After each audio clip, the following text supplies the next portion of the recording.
자, 오늘은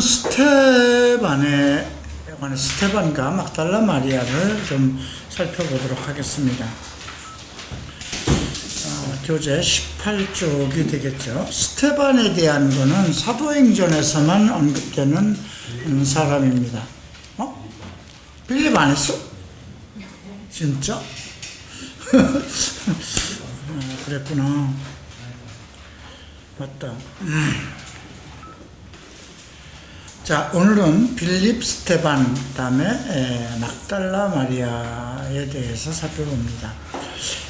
빌립 집사는 그래도 나중에 우리가 사도행전을 통해서 이미 공부한 내용이지만, 자, 먼저 사도행전 제일 먼저 빌립이 소개된 것은 그 사도행전 8장입니다. 한번 사도행전 8장을 보시기 바랍니다.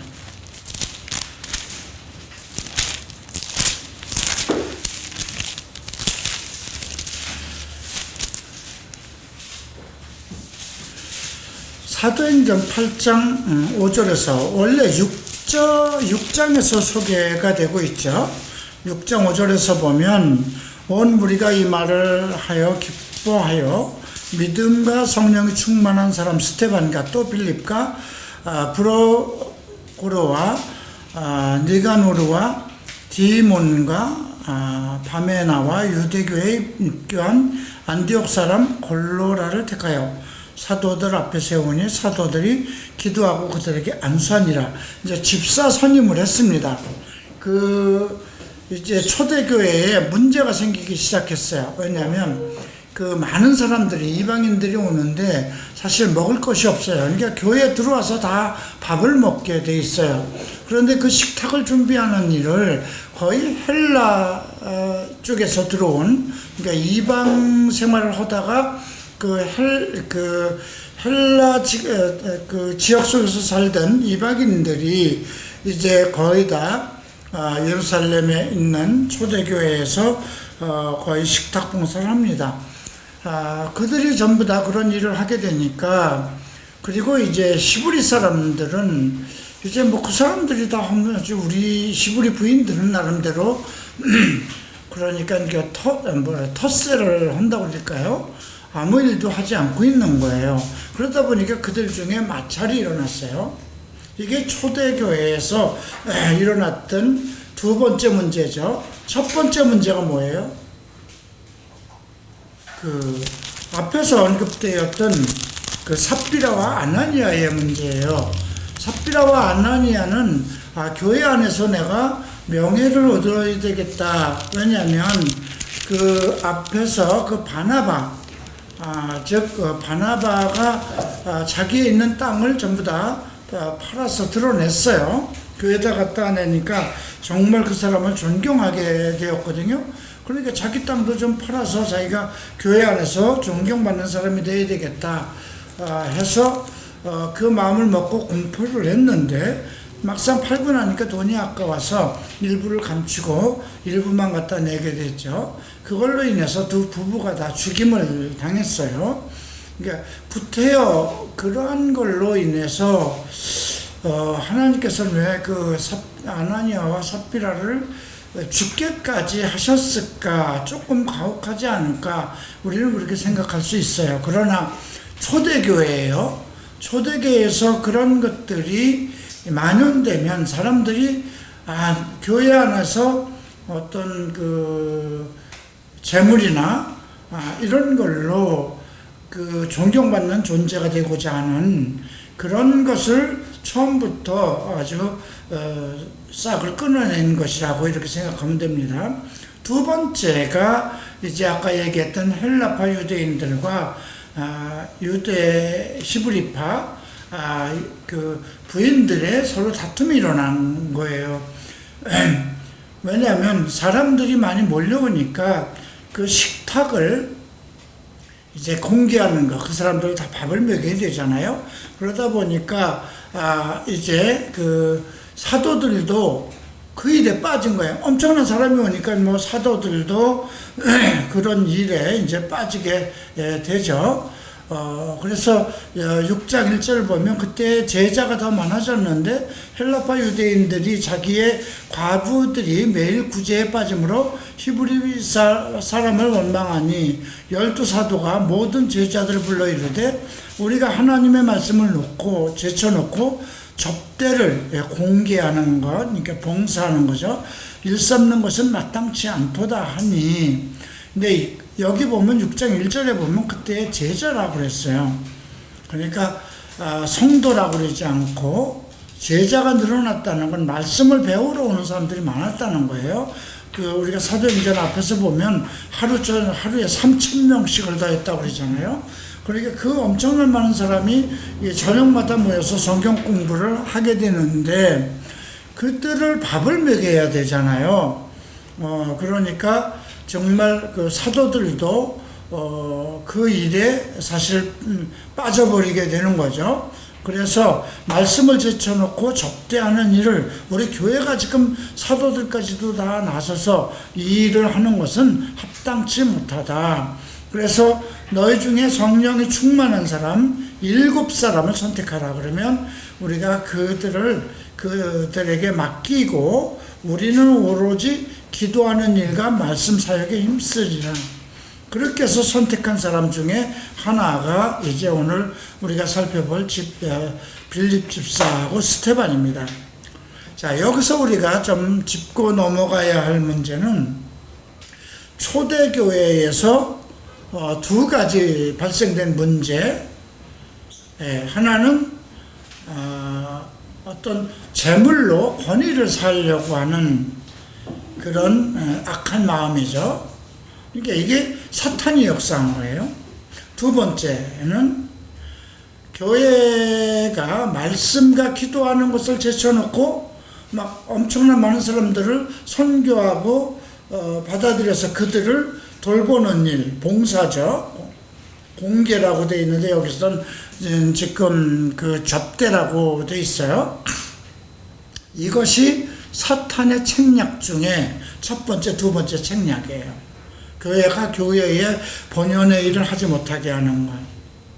그리고 교회는 어떤 하나님의 주신 권위로 성령의 능력이나 그런 그 사랑의 발로로 교회에서 존경을 받는 것이 아니라 재물로 명예를 가지고 있으면 존경받는 그런 곳으로 만드는 것이 사탄의 첫 번째 책략이었고요. 두 번째는 이제 교회가 사도들이, 그러니까 말씀을 맡은 사람들이 이 말씀을 전하고 말씀을 가리키는 일과 기도하는 일이 본연의 자세에서 물러서도록 하는 것.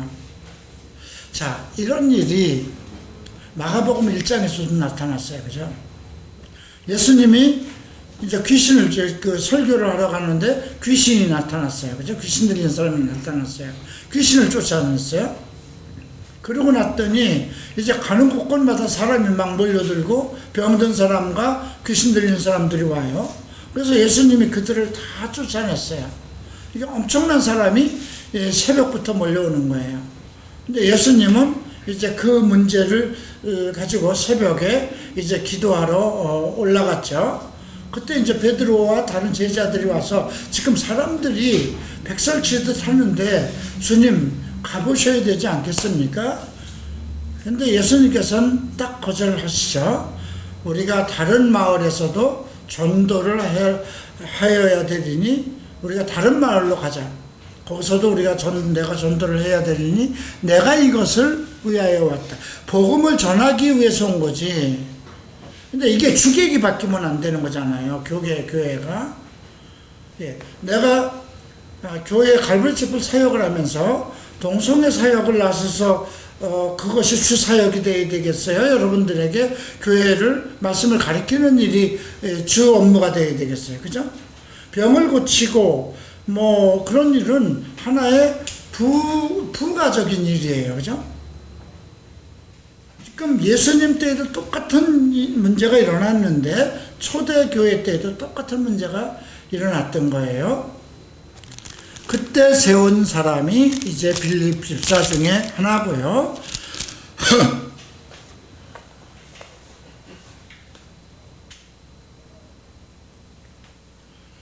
이제 그 사도행전 8장으로 넘어가면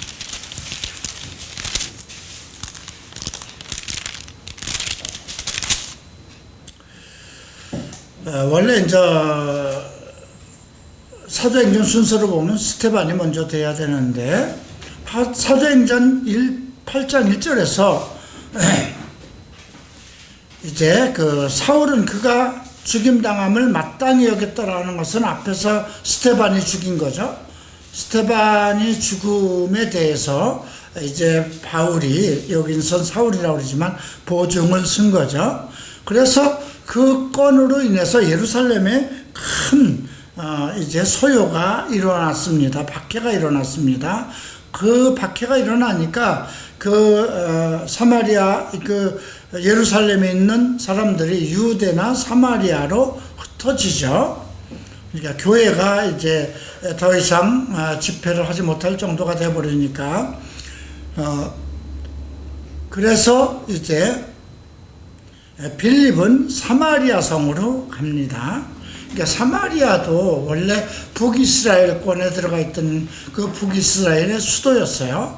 그러니까 그들은 온전한 유대인들과 같지는 않았죠. 우리가 요한복음 4장에서 예수님께서 사마리아 여인을 만나서 그 사마리아 지역에 복음을 전한 것을 알고 있죠. 그래서 빌립이 그곳에 가서 그리스도를 전합니다. 6절을 보면 무리가 빌립의 말도 듣고 행하는 표적도 보고 두 가지입니다. 빌립이 전하는 말, 그 다음에 그 행하는 표적들, 그 표적들 속에서 많은 그리스도의 능력이 나타났다는 거죠. 한 마음으로 그가 하는 말을 따르더라. 그리고 많은 사람들이 그 사역 중에서 먼저 더러운 귀신이 크게 소리를 지르며 나가고 많은 중풍병자와 못 걷는 사람이 나왔다. 그러니까 빌립 집사에게도 성령이 충만했고 그에게도 이런 은사가 나타났다는 거예요. 뭐 중풍병자들을 일으키고 뭐 우리가 그 마가복음 1장 보면 예수께서 그 중풍병자를 일으킨 내용도 나오고 귀신을 쫓아낸 내용도 나오지만 이것이 이제 교회 시대가 시작되면서 사도들만 있었던 것이 아니라 성령의 세례를 받은 사람들에게는 그러한 증세, 그러한 능력이 나타났다는 것이죠. 그걸로 인해서 그 성에 큰 기쁨이 있었다고 합니다. 자, 그런 내용들, 그래서 우리가 사마리아의 전도자가 되었습니다. 그 다음 8장 29절 볼까요?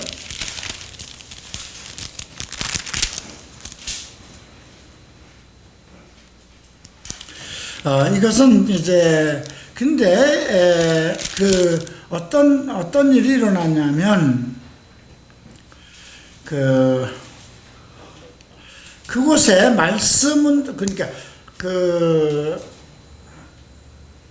빌립을 통해서 복음이 전달되고 어떤 능력이 나타나고 많은 사람들이 예수를 믿기는 하였지만은 아직 그곳에 성령이 임하지 않았어요. 그것 때문에 이제 그 14절 보면 그 예루살렘에 있는 사도들이 사마리아도 하나님의 말씀을 받았다 하기 때문에 베드로와 요한을 파송했습니다.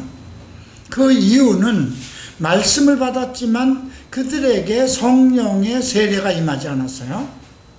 이게 참 이것은 또 특별한 거예요. 빌립 집사를 통해서 성령의 능력이 나타나서 세례도 주고, 그죠? 침례도 베풀 수 있었고, 안진뱅이도 일으키고, 또 이렇게 중풍병자도 일으키고 귀신들도 내어쫓는 그런 큰 능력이 나타나기는 했지만 그건 빌립이 성령이 세례를 받고 그를 통해서 성령의 은사가 나타난 거지만 이제 교회가 탄생됐으면 말씀을 받았다는 것은 복음을 받아들였기 때문에 교회가 탄생된 거잖아요.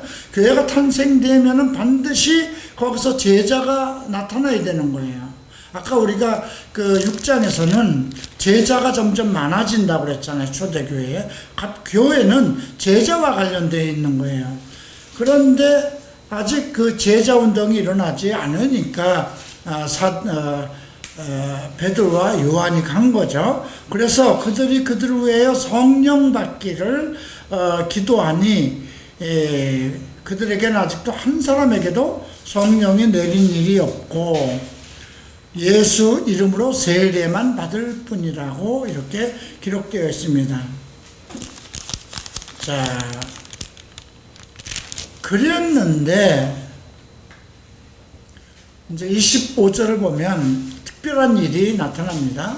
두 사도가 주의 말씀을 증언하여 말한 후 예루살렘으로 돌아갈새 사마리아의 여러 마을에서 복음을 전하기 시작했는데 26절에 보면 주의 사자가 빌립을 다른 지역으로 가라 그럽니다.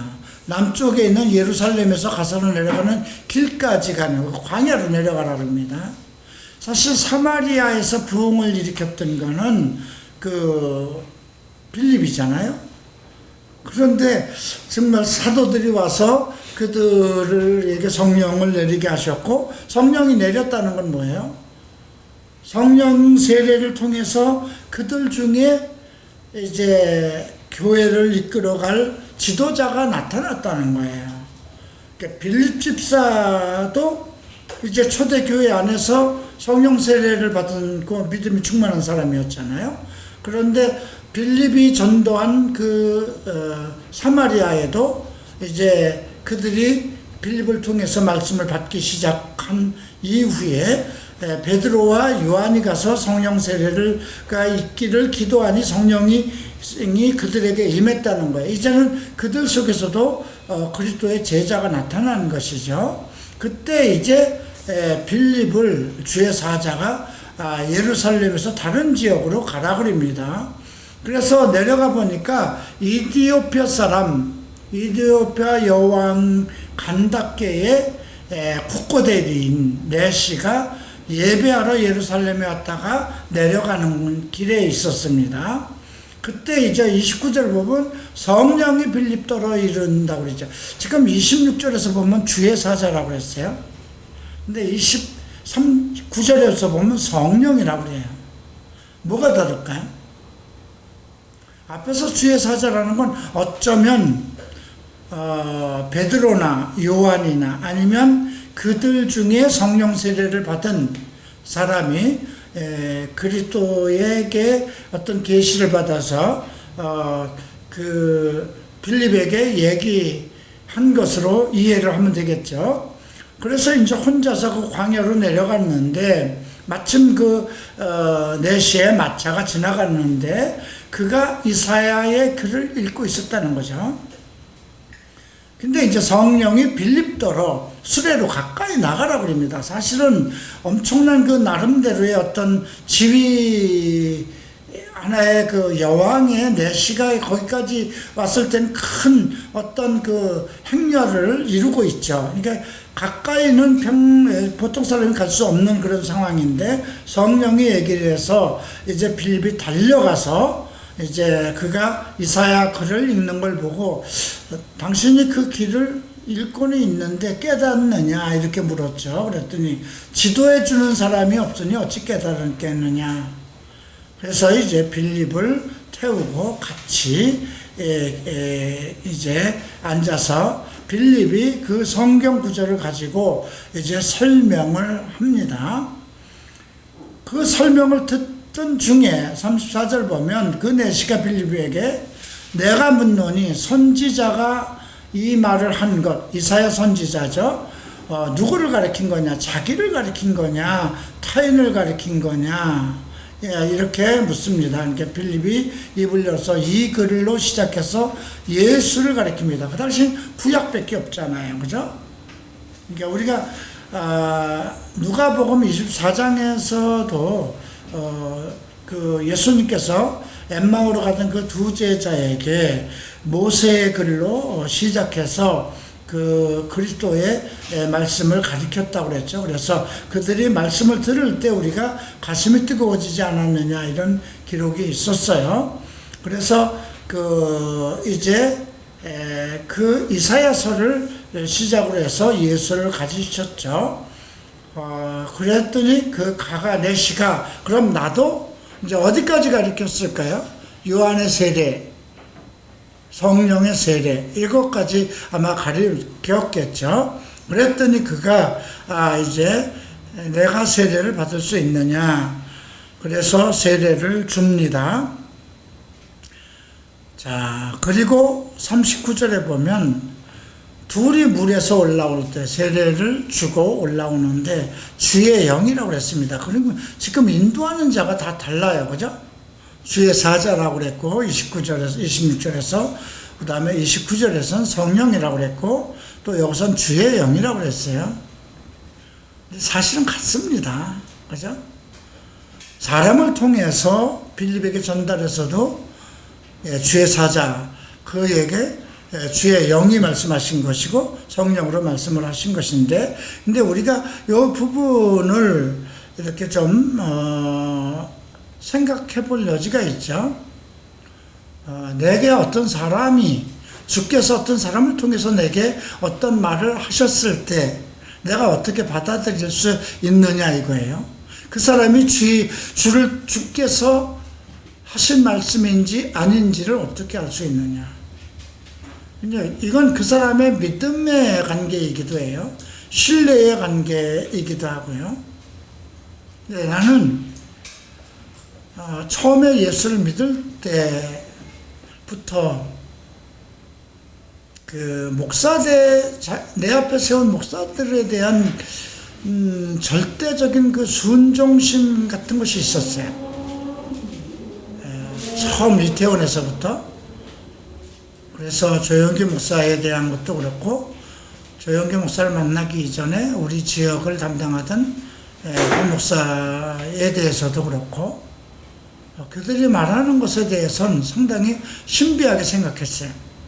시라노 고이치 목사님도 그랬고, 그래서 시라노 목사님과 어떤 대화를 나눌 때 있었던 그 이야기들이 하나도 잊어지지가 않아요. 성교에 관한 이야기를 했을 때 그 말씀들이 의미 있는 말씀이구나. 왜 그 시간에 그런 말씀을 목사님이 나한테 하셔서 그 말씀을 가지고 얘기를 하게 했을까. 그러한 것들을 이렇게 생각하게 되고요. 내가 만약에 그러한 목사들에 대한 그 신뢰가 없었다면 조영기 목사가 너 지금 그 가게 다 정리하고 신학을 하라 이렇게 얘기할 때 과연 할 수 있었겠는가. 지금 일본에 들어와서 그 정말 어렵게 가게를 시작했고 엄청 정말 잘 되고 있는 그 상황 속에서 정말 그걸 정리하고 신학교를 들어갈 수 있었을까. 근데 저는 그렇게 믿었어요. 이분을 통해서 주께서 내게 말씀하신 것이다. 또 내가 조영기 목사를 찾아간 것도 조영기 목사를 내가 조영기 목사를 통해서 하시는 말씀이면 이것이 하나님께서 내게 전하시는 말씀일 것이다. 이렇게 믿고 갔기 때문에 그 이후에도 교회를 떠나라고 했을 때는 그때는 주의 영이 임했던 것 같아요. 아침에 일어나 양치를 할 때인데 너의 아비가 우상을 섬긴다는 말씀과 함께 이제 여기서 떠나서 내가 지시한 곳으로 가라. 그랬을 때 내가 마음으로 내가 그럼 갈 곳이 어딥니까? 그랬더니 이미 내가 너에게 갈 곳을 알려줬다. 그 순간에 그것이 호라이즌이구나. 그래서 이제 시라노 고이치 목사님한테 전화를 하고 그날 오후에 신주쿠 힐튼 호텔에서 만나서 저녁 식사를 하면서 3시간 동안을 이야기를 했어요. 근데 그때 나눈 이야기들이 전부 성경에 관한 이야기들이었어요. 내가 궁금한 부분도 그렇고 그거에 대한 설명도 있었고 근데 그런 것들이 그러니까 내가 성령 변화를 받은 이후부터 나타나는 특별한 상황이었어요. 그러니까 여기에서 지금 주의 사자가 빌립에게 얘기하고 성령이 말씀하시고 주의 영이 그를 이끌고 갔다, 이런 것들이 나는 충분히 이해가 돼요. 예. 그리고 그 이후에도 어떤 중요한 문제가 있을 때마다 나는 또 기도를 했고, 그때마다 주님은 또 그렇게 내게 응답을 줬어요. 그래서 사실은 김윤원 목사와 오영길 목사가 나를 리젝하도록 그렇게 미국에서 그 내 목사권을 중지하도록 했을 때에도 사실 처음에 편지를 쓰고 내 억울함을 호소하기 위해서 사실 편지를 써서 보내고 그랬더랬어요. 그러다 답장이 없고 그래서 찾아가야 되는가 찾아갈까 하는 그런 준비를 하고 있었을 때 주께서 막으셨어요. 그러지 마라. 그것이 그들이 한 일이 하나님 앞에 잘못한 것이면, 내게 잘못한 것이면, 내게, 그러니까 이런, 그때 생각난 말씀이 뭐였냐면, 척 스미스 목사님이 말씀했어요. 왜냐면 내가 목사 안수를 받으러 갈 때 척 스미스 목사님과 함께, 그 히라노보이치 목사님과 함께 식사를 한 일이 있어요. 그때 왜냐면 그 산타바바라 갈보리 체폴에 리얼 라이프라는 그런 축제가 있는데 거기 메인 스피커로 척 스미스 목사를 초대했고, 뭐 시라노 목사와 우리 일행이 갔어요.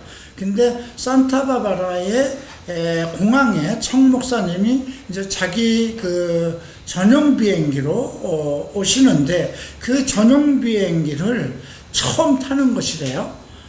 어느 그 갈보리 채플 목사가, 저기 성도가, 목사님이 이제 바빠지시고 전 미국을 다녀야 되니까 전용기를 하나 사줬는데 그 비행사까지도 함께 사줬다고 그래요. 그래서 그 마중은 산타바바라로 나가는데 그 리키 라이언 목사가 나와 자기네 부목사 그 스트레치 베리하고 그 다음에 시라노 고이치하고 이렇게 나하고 네 사람이 같이 차를 타고 갔어요. 가서 이제 차가 두 대로 갔는데, 그래서 공항에서 척 목사를 만나는데 거기서도 내가 놀랬던 거는 척 목사가 쭉 우리 일행, 여기 뭐 브라이언이 아니고 리키 라이언, 히라노 고이치, 나, 그 자기 또 스트레치 베리는 네 다섯 사람이 있었어요. 근데 걸어오는데 나한테 오더라고요. 나한테 먼저 손을, 전화하고 손을 내더라. 그리고 나를 이렇게 안아주고, 너희 교회가 어떠냐? 너는 어떠냐? 참, 그때 상당히 큰 위로를 받았어요. 그때 내가 어떤 걸 가지고 갔었냐면, 그때도 한국에 이제 신동철이라는 목사가, 이제 그때 척 목사가 한국에서 세미나를 하고 갔기 때문에 한국에서 목회자들이 한 70명이, 그 이만원 목사도 그때 우리 교회를 나오다 그때 같이 미국 산타바바라 갈보리 채플 이제 한국인 목회자 세미나에 참석을 했던 거예요. 그런데 이제 이만원 목사가 오면서 그때 그게 이제 성경대학에서 있었는데, 그때 성경대학은 그 어디냐면 그 트윈픽이라는 곳에 있었어요. 거기서 이제 세미나가 있었을 때 거기서 졸업한 사람이 신동철 목사라고 있었어요. 그리고 또 한 여자 그 전도사로 한국까지 왔던 허일순이라는 그 여자분은 식당을 관리를 하고 있었는데, 신동철 목사가 통역을 했어요. 한국인들이 그 목사들이 영어를 못하니까. 그때 이제 이만원 목사가 당신이 한국에 들어와서 이제 졸업을 하면 한국에 돌아와서 목회를 하면 어떻겠느냐. 내가 모든 것을 다 준비해 주겠다. 그렇게 해서 이제 그 당시 산타바바라에 있는 한인체플에 김동백 목사님이 담임이었는데, 김동백 목사는 한국에 왔을 때 내가 서울 갈보리 체플을 개척한 걸 보았어요. 그래서 상당히 시기를 느꼈어요. 자기는 한국 교회의 대표적인 목사임에도 불구하고 한국에 한 사람도 파송을 못했는데, 일본 사람이 시라노 고이치 목사님 제자가 이미 교회를 개척했다는 것 때문에 상당히 좀 나를 껄끄럽게 대하고 그랬어요. 그래서 이제 그 이만옥 그 당시 집사인데 이제 김동백 목사를 만나서, 그래서 그 자리에서 이제 그 목사 안수를 이제 요청을 해서 척 스미스 목사님이 안수를 했다고 그래요. 그래서 이제 신동철 목사가 한국에 나와서 양재동 쪽에 120평짜리 건물을, 120평이면 얼마나 큰지 아세요? 우리 한 층이 보다 더 커요. 거기에 개인 사무실 내고 앉죠. 그만큼 몰려올 줄 알았어요. 그때 그것이 2천만 원에 200만 원이라고 했어요. 월세가. 그걸 전부 다 이만원 목사가 된 거예요. 그 갑자기 전도사라고 그래요.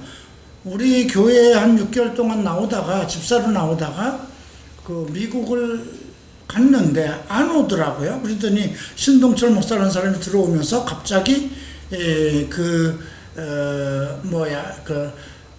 강해설교 센터를 만들었다고 그래서 이제 축하해 주러 갔더니 거기 이만옥 집사가 있었는데 전도사라고 부르더라고요. 그래서 뭐 전도사는 임명할 수 있는 거니까.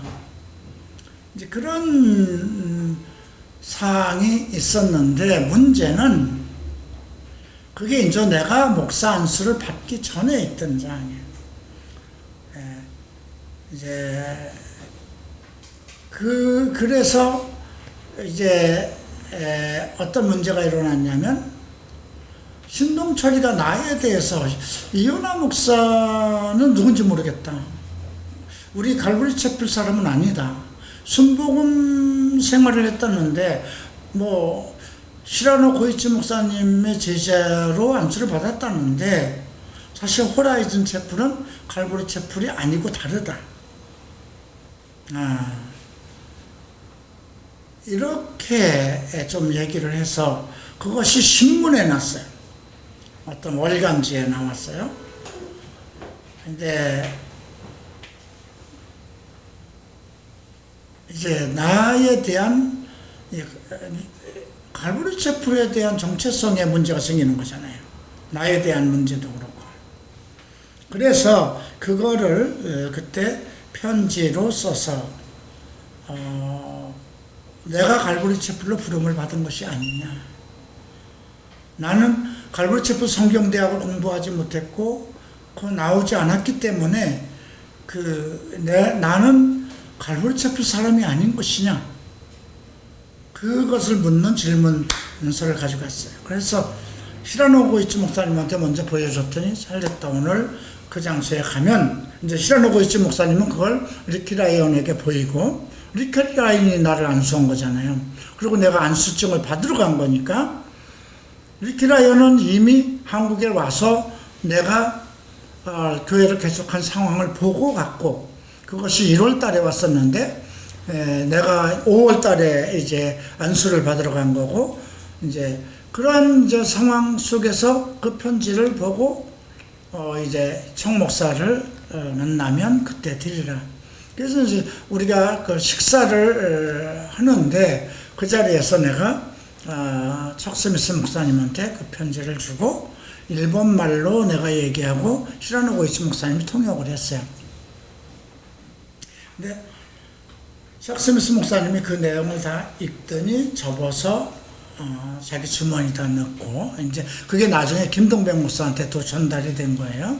그리고 김동백 목사를 통해서 이제 그 신동철 목사님한테 전달됐고, 그리고 6개월도 안 돼서 신동철 목사는 문을 닫고 1년이 안 돼서 그렇게 되고요. 근데 그렇게 됐을 때 청 목사가 이런 얘기를 하더라고요. 우리는 갈보리 채플에서 성경대학을 졸업했든가 안 했든가는 중요하지 않다. 그러나 그 사람이 하나님에 의해서 성령 세례를 받았느냐 안 받았느냐는 매우 중요하다. 성령 세례를 받지 않은 사람이 목사가 됐을 경우에는 그 교회는 상당히 힘들 것이다. 그리고 갈보리 채플에서는 이어지기가 힘들 것이다. 그러면서 서로 연하가 성령에 의해서 그 세례를 받고 갈보리 채플 목사가 되었다 하더라도 초대교회에서도 많은 문제가 일어났다. 그러니까 지금 일어난 이런 내용들, 다툼도 한 사람이 온전하게 하나님 앞에 나아가는 과정 속에 나타날 수 있는 일이다. 사도행전을 보면 엄청난 문제가 많이 일어났다. 그런 설명을 했어요. 그건 나도 히라노 목사님의 통역을 통해서 들었고, 근데 그 후로 이제 근 7년이 지난 거죠.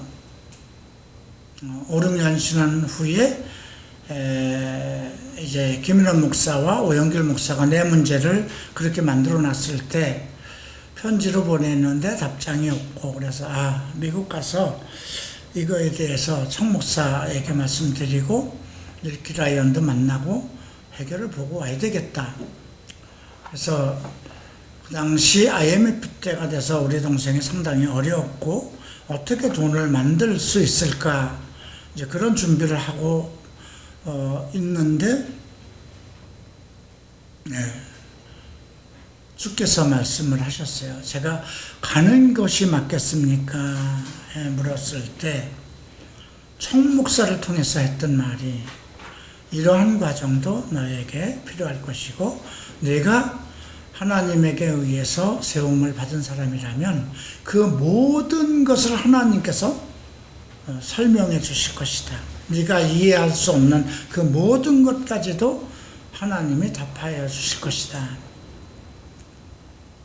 그래서 사실 2010년도에 있었던 그 일을 2017년도에 해결된 거잖아요. 그 10년 동안 참을 수 있었던 것은 그러한 인도하심. 그래서 오늘 우리가 빌립 집사를 통해서 나타나는 이런 이 일들의 그러한 상황이라는 걸 여러분들이 좀 이해를 했으면 좋겠고요. 자, 그 다음에 이제 스테반은 마찬가지입니다.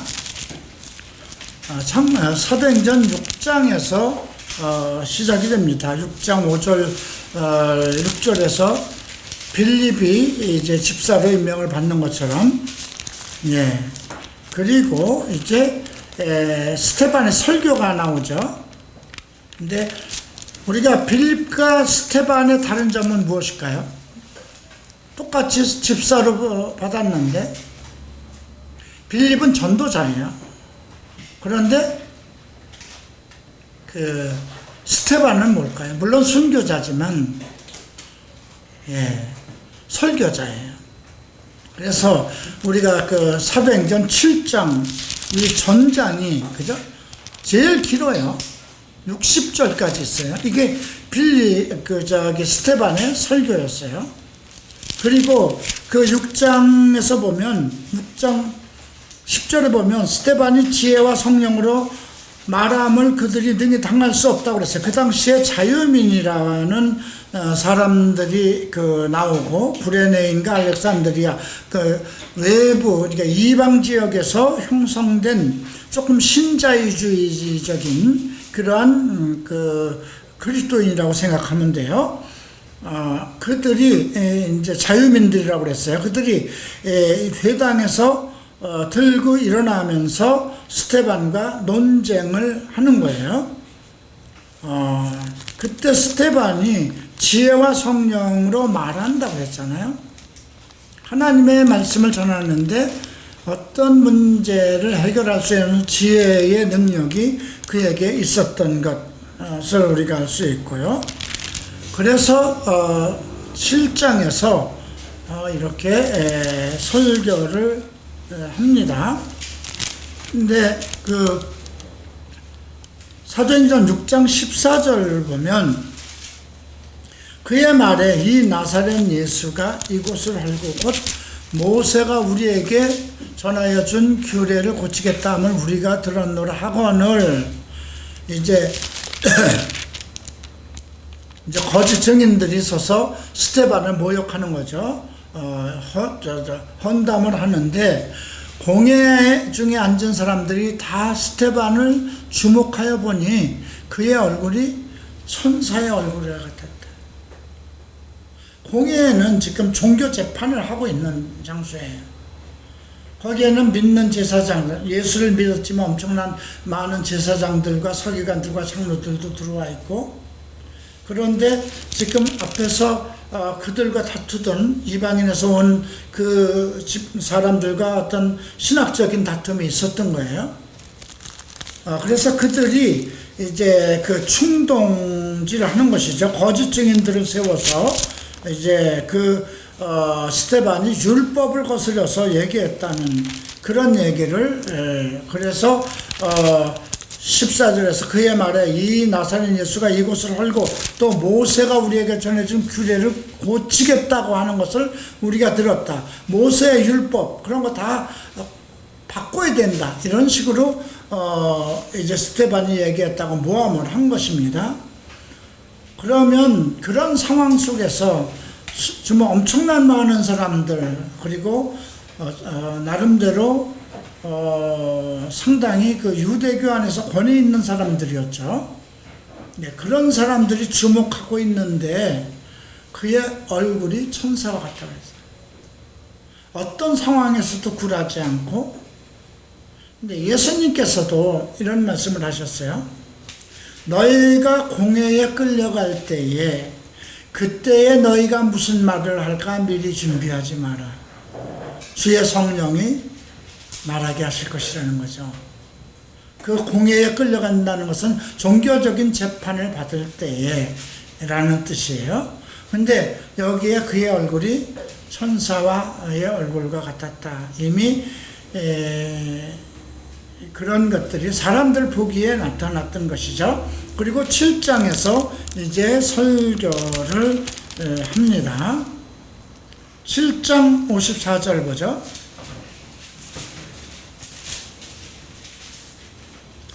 54절에 보면 그들이 이 말을 듣고 마음에 찔려 그를 향하여 이를 갈았다고 그랬어요. 예. 그때 스테반이 성령이 충만하여 하늘을 우러러 주목하여 하나님의 영광과 및 예수께서 하나님의 우편에 서신 것을 보았다는 거죠. 얼마나 성령이 충만했으면 하늘을 우러러 주목하는데 하나님의 영광을 보고 예수께서 하나님의 우편에 서신 것을 볼 수 있어요. 그죠? 그의 얼굴이 천사와 같았었고, 그러니까 우리가 사도행전 7장의 설교는 정말 완전한 성령에 충만한 상태에서 성령이 말하게 하심으로 한 거예요.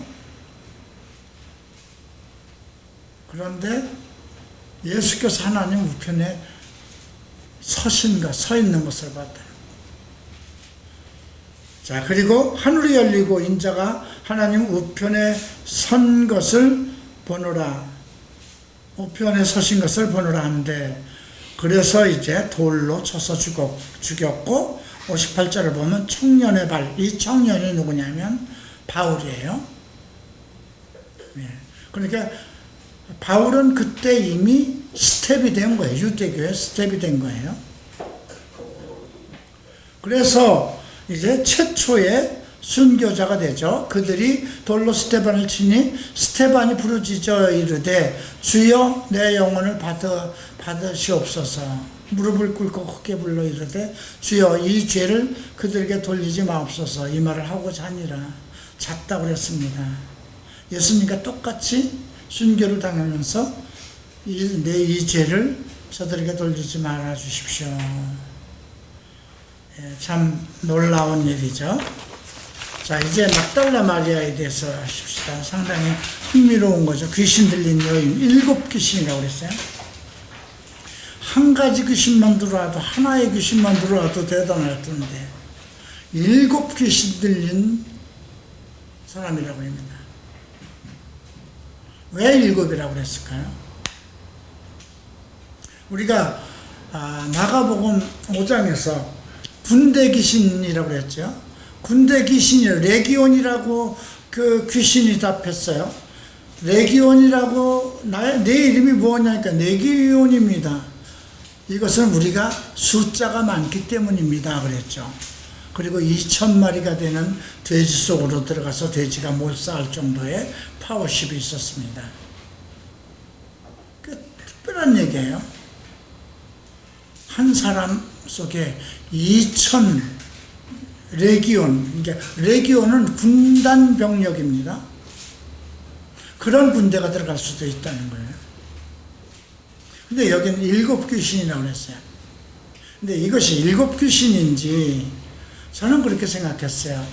정말 쉽게 얘기하면 군대 귀신은 엄청난 그 숫자의 귀신이 들어가 있듯이 7귀신이니까 7개의 7마리의 귀신이 들어가 있지 않을까 이렇게 처음에 생각하기도 하고, 또 하나는 오직 7이라는 숫자가 하나님의 숫자잖아요. 그래서 오직 하나님만이 해결할 수 있는, 하나님만이 쫓아낼 수 있는 귀신. 그럼 7이라고 그러면 한번 생각해보면 뭐가 있을까요? 죄된, 우리가 알고 있는 이런 세속적인 죄, 뭐가 있을까요? 어떤 죄가 있을까요? 어떤 죄를 일으키는 어떤 그 나쁜 짓을 하게 한다 그러면 뭐 도둑질도 있겠죠? 거짓말도 하겠죠? 또 음행도 하겠죠? 그 간음도 한다고 그러고 뭐도 한다고 그래도 7개가 안 나와요. 그죠? 어쨌든 7귀신 들린 자라고 나왔습니다. 누가복음 8장을 봅니다.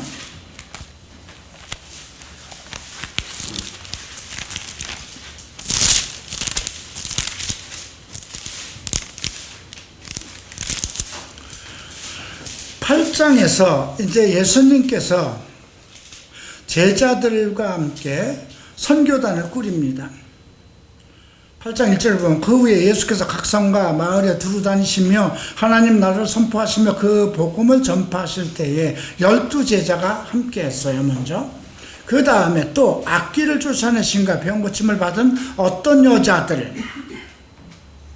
여자들이 있었고, 곧 7귀신이 나간 막달라인이라고 하는 마리아, 그들 중에 리더가 막달라 마리아였어요. 그죠? 그 주위에는 귀신을, 악귀를 쫓아내신가 병 고침을 받은 어떤 여자들, 곧 7귀신 나간 자 막달라 마리아니라. 그러니까 그들의 수장은 막달라 마리아였어요. 헤롯의 청지기 구사의 아내 요한나와 수잔나와 다른 여러 여자들이 함께 자기들의 소유로 섬겼다고 그러죠.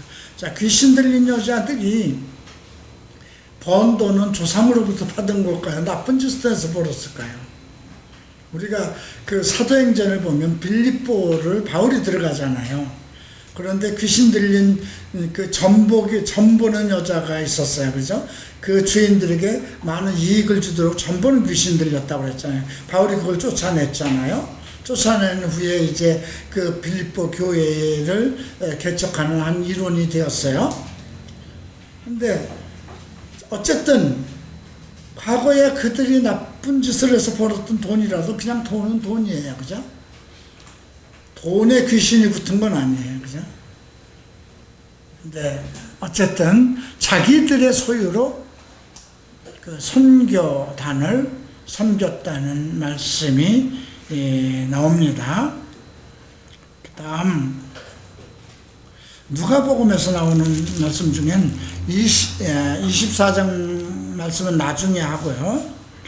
그 다음에 이제 마가복음을 볼까요? 요한복음부터 보십시다. 요한복음 11장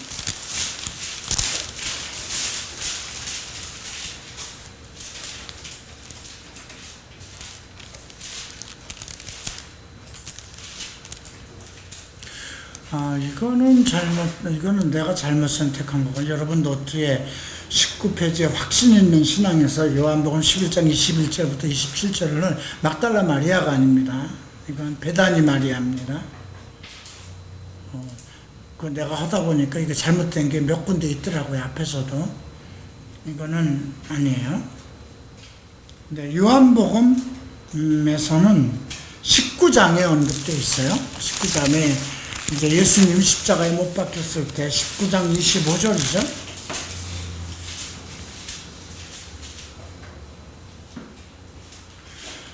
예수의 십자가 곁에는 그의 어머니와 이모와 글로바의 아내 마리아와 막달라 마리아가 섰어요. 예수님의 십자가 못 박히는 것까지 봤어요, 막달라 마리아는.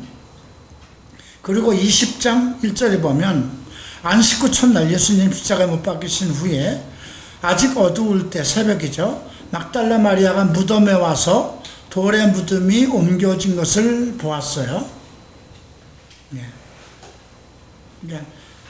십자가 그 후에 또 18절을 보면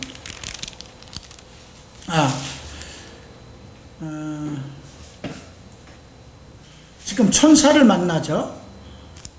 그 11절에 마리아가 울고 있었어요. 그랬더니 신혼 입은 두 천사가 오죠. 내가 어찌 우느냐 하니까 내 주님을 어디다 옮겼는지 내가 알지 못합니다. 그랬더니 내가 어찌 울며 누구를 찾느냐. 그리고 동산주기인 줄 알았는데 예수께서 마리아라 그랬죠. 제일 먼저 예수께서 부활하신 후에 제일 먼저 만난 사람이 막달라 마리아예요. 그죠? 그래서 예수님이 뭐라고 그럽니까? 내 제자들에게 가서 내가 이제 그 17절에서 얘기한 거죠. 나를 붙들지 말라. 내가 아직 아버지께로 올라가지 못하였노라. 너는 내 형제들이라고 그럽니다. 그 자기 제자들을 가서 이르되 내가 내 아버지 곧 너희 아버지 내 하나님 곧 너희 하나님께로 올라간다 하라. 그래서 그들을 전하라고 그랬죠. 갈릴리에서 만나겠다. 그런 말씀이 이제 있었고요.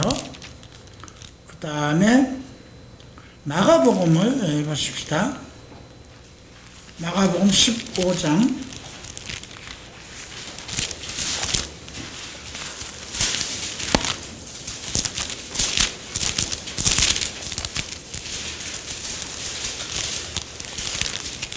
15장 40절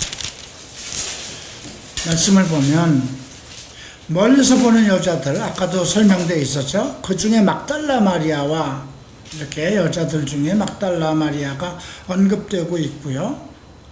그다음 47절 막달라 마리아와 요새 어머니 마리아가 예수의 든 곳을 끝까지 따라가서 예수의 든 곳을 지켜봅니다. 그리고 16장 1절에 안식일이 지남에 막달라 마리아, 이렇게 예수님이 십자가에 못 박혀 돌아가신 이후에도 제일 먼저 본 사람이 막달라 마리아이고, 모든 그 예수 그리스도의 돌아가신 이후에도 앞장섰던 사람이 막달라 마리아예요.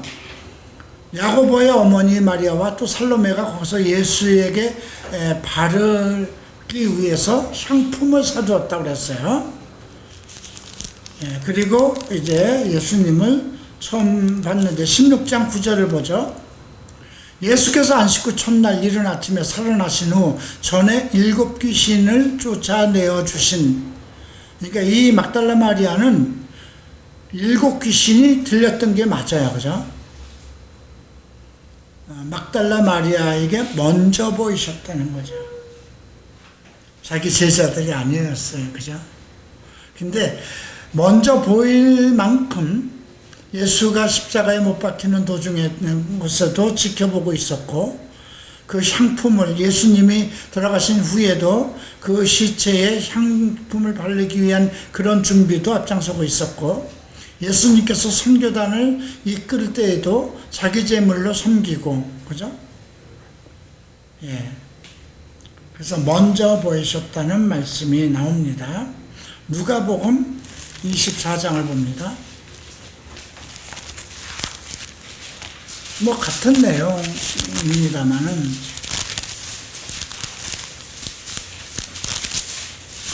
24장 10절이죠.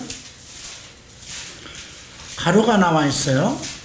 이제 이 여자들은 막달라 마리아와 요한나와 야고보의 모친 마리아라, 또 그들이 다 함께 한 다른 여자들도 이것을 사도들에게 알렸다. 어떤 걸 전했냐면, 그 향품을 가지고 이제 안식 후 첫날 무덤을 갔어요.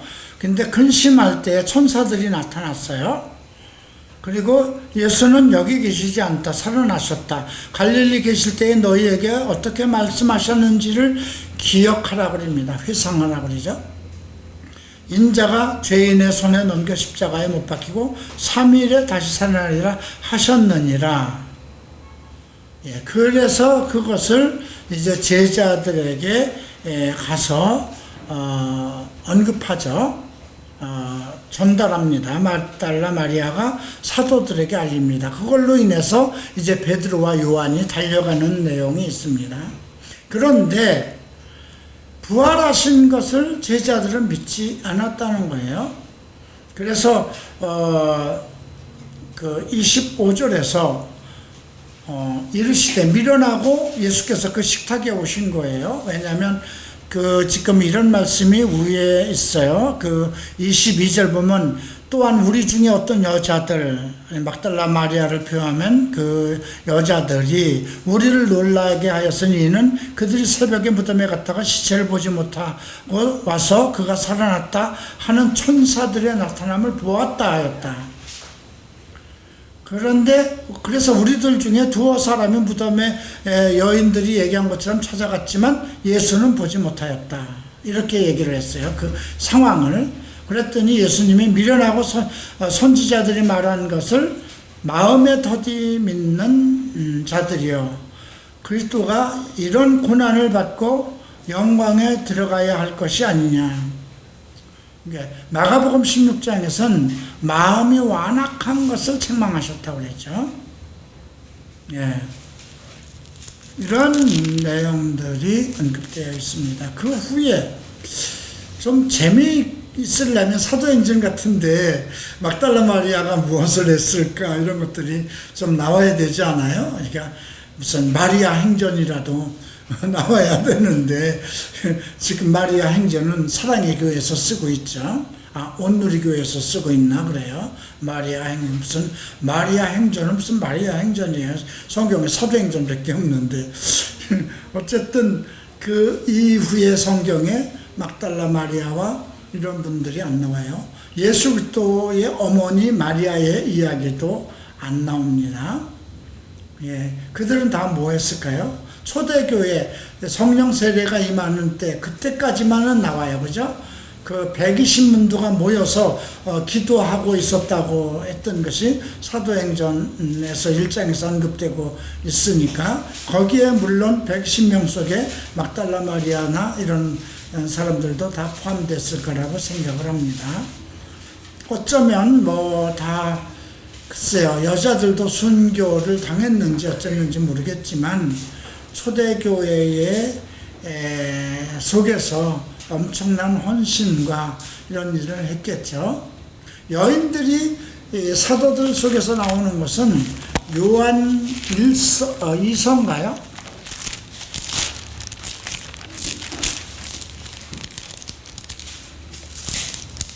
요한 2서 1장에서, 요한 2서에서만 딱 나옵니다. 장로인 나는 택하심을 받은 부녀와 그의 자녀들에게 편지한다, 이렇게 나옵니다. 예. 근데 여기서 자매라는 것을 그 부녀라는 말이 퀴리아라는 그런 말로 해서 그걸 마리아라고 이제 이야기하기 때문에 이것이 막달라 마리아인지 아니면 베다니 마리아인지 마르다인지, 마르다라고 얘기하는 사람들도 있고요. 근데 뭐 하도 마리아는 많았으니까. 근데 부녀여 했기 때문에 어쨌든 사도 요한이 부녀와 그의 자녀들이라고 했기 때문에 여인이 중심으로 된 가정의 공동체 교회라고. 여기 보면 우리 안에 거하며 영원히 우리와 함께 할 진리로 말미암는다. 너희가 진리 안에서 행하고 있다는 말에 대해서 기쁘다고 그랬어요. 그런데 5절에서 부녀여 내가 이제 내게 구하노니 서로 사랑하자는, 이는 새 계명을 쓰는 것이 아니요 처음부터 우리가 가진 것이다. 왜 사랑 얘기를 했을까요? 부녀들에게 앞에서 너희 자녀들이 진리 가운데 행한다는 것을 보고 내가 기쁘다고 그랬어요. 너희가 예수께 받은 계명대로 진리를 행하는 자를 보니 참으로 기쁜데, 근데 내게 구하노니 사랑에 대한 얘기를 하죠. 사랑은 계명을 따라 행하는 것이라고 얘기를 합니다. 그리고 실제로 미혹하는 자의 세상에 많이 나왔다는 거죠. 이제 뭔가 조금 흐트러지려고 그러는 거예요. 그죠? 부녀들이. 근데 사랑을 언급하면서 새 계명을 쓰는 것이 아니라 처음부터 우리가 가진 것이요 사랑은 이것이니 우리가 그 계명을 따라 행하는 것이요 계명은 이것이니 너희가 처음부터 들은 바와 같이 그 가운데서 행하는 것, 그의 말씀 안에서 행하는 것. 그러니까 뭔가 말씀 안에서 행하지 않고 어떤 다른 사랑이라고 그러면서 다른 표현을 가지고 교회가 많이 사랑이라는 이름으로 많은 일을 하잖아요. 그죠? 그런 것이 아닌가. 그런데 뭐 미혹하는 자가 이미 세상에 많이 나왔다, 이런 얘기를 하죠. 그리고 이런 얘기도 합니다. 지나쳐 그리스도의 교훈 안에 거하지 아니하는 자는 하나님을 모시지 못하고, 누구든지 이 교훈을 가지지 않고 너희에게 나아가거든 그를 집에 들이지도 말고 인사도 하지 말라. 뭔가 조금 신학적으로 문제가 있고 이도 좋고 저도 좋고 사랑이야라는 미명으로 그냥 진리 안에 있다고 하면서도 그냥 뭐 이 사람도 괜찮아 저 사람도 괜찮아 이렇게 받아들였던 교회가 아닌가 싶기도 합니다. 이것은 어느 말인지 모르겠어요. 어쨌든 그러나 요한이 아는 사람이었으니까 요한이 쓴 편지 속에 들어갈 정도의, 그리고 요한과 함께 하던 예수 그리스도와 요한이 함께 섬기던 그러한 여인이 아닐까 하는 생각이 있습니다. 자, 이렇게 해서 오늘 이 과정을 다 마칩니다. 그동안 뭐 더 많은 사람이 있었지만 뭐 이 정도로 하면 성경 전체를 한번 우리가 다시 신약을 한번 서머리한 것처럼 그래도 이해가 될 겁니다. 혹시 특별하게 지금까지 강의한 내용 중에서 궁금했던 점이나 질문할 거 있으면 질문이 있나요?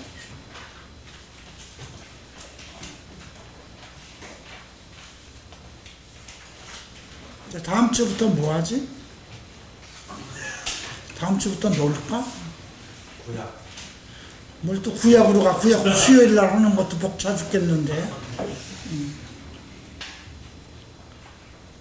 그냥 토요일마다 그냥 파티나 할까?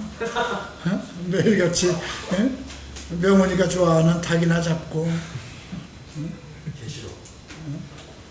계시록은 이제 뭐 지금 고린도후서 끝나면 얼마 남지 않았는데 뭐 그때 들어도 되는 걸 빨리 하고 나보고 인생 끝내라는 거 같은 거네.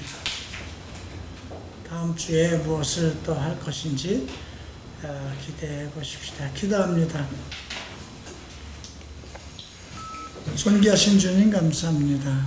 우리가 구약과 신약에 나오는 하나님이 쓰신 사람들, 하나님께 헌신한 사람들, 하나님께서 사랑했던 사람들을 모두 살펴봤습니다. 이 모든 것들이 오늘 우리에게 믿음으로 나타나고 우리가 어떻게 해야 할 것인가, 그러한 것을 전달하는 매개체가 되도록 인도하소서. 선한 것, 아름다운 것, 좋은 것들을 우리가 본받게 하소서. 그들의 믿음의 본을 따라서 우리의 모든 잘못된 것을 벗어버리고 그리스도의 능력 가운데 하나님의 지혜를 쌓아가게 하소서. 감사하며 예수 그리스도 이름으로 기도합니다.